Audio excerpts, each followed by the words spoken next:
एक वही एक पेन हा उपक्रम राबवत छत्रपती शाहूराजे प्रतिष्ठानतर्फे महानिर्वाण दिनानिमित्त महामानवास अभिवादन करण्यात आलं। भारतरत्न डॉक्टर बाबासाहेब आंबेडकर यांच्या महापरिनिर्वाण दिनानिमित्त आमदार सुभाष देशमुख यांच्यासह नेतेगणांतर्फे अभिवादन करण्यात आलं। महामानवाच्या महापरिनिर्वाण दिनानिमित्त जीएम संस्थेतर्फे आयोजित रक्तदान शिबिरास उत्स्फूर्त प्रतिसाद लाभला। 214 जणांनी या शिबिरात रक्तदान केलं।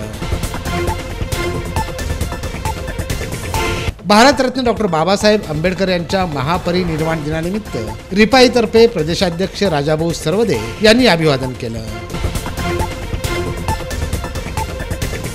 युगप्रवर्तक डॉक्टर बाबासाहेब आंबेडकर यांच्या महापरिनिर्वाण दिनानिमित्त RG सेवाभावी संस्थेतर्फे अभिवादनपर कार्यक्रमाचं आयोजन करण्यात आलं होतं।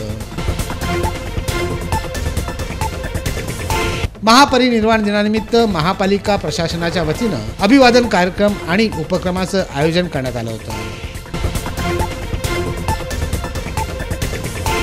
महापरिनिर्वाण दिनानिमित्त होडगी स्टेशन इथं शाहूराजे प्रतिष्ठानतर्फे आरोग्य तपासणी शिबिराचं आयोजन करण्यात आलं होतं। महापरिनिर्वाण दिनानिमित्त आम आदमी पार्टीच्या वतीनं अभिवादन करण्यात आलं। यावेळी पक्षाचे नेते, पदाधिकारी आणि कार्यकर्ते उपस्थित होते। भारतरत्न डॉक्टर बाबासाहेब आंबेडकर यांच्या महापरिनिर्वाण दिनानिमित्त राष्ट्रीय चर्मकार महासंघातर्फे अभिवादन करण्यात आलं।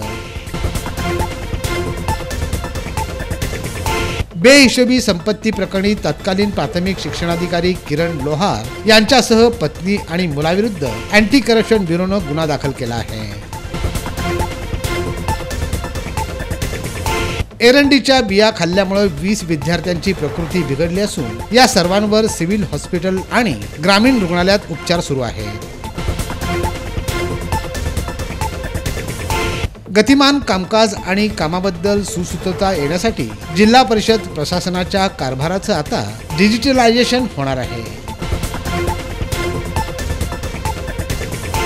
झेडपीच्या शाळेत 700 गुरुजींची भरती प्रक्रिया लवकरच होणार असून EWS मधून मास्तरांना संधी मिळू शकेल।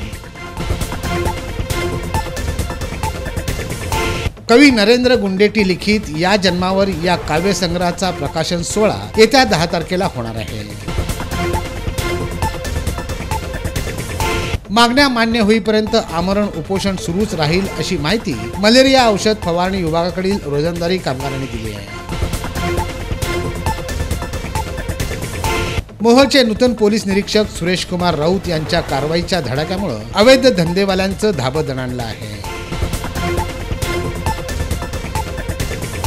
राज्य उत्पादन शुल्क विभागानं वाहनासह दारूचा साठा जप्त केला असून सुमारे 9 लाखांचा मुद्देमाल हस्तगत करण्यात आल्याची माहिती या विभागानं दिली आहे।